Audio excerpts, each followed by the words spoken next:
Today's breaking medical myth.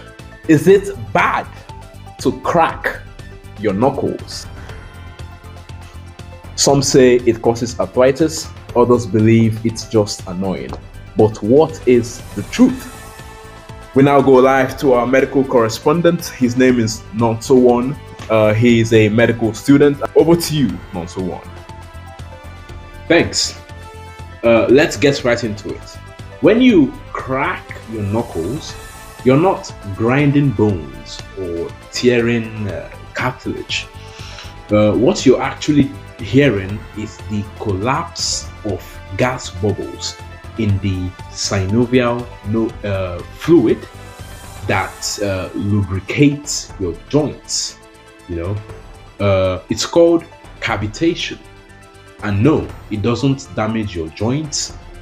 Multiple studies, including one where a researcher cracked only one hand for 60 years, showed no increased risk of arthritis. So unless you're feeling pain, swelling, or stiffness, cracking your knuckles is medically harmless. Just maybe don't do it during exams or church. So go ahead and crack away. Just don't blame us if your friends get annoyed. This is Medic Report with Nonso Medics, simplifying medicine for the world. Got a medical question? Drop it in the comments below.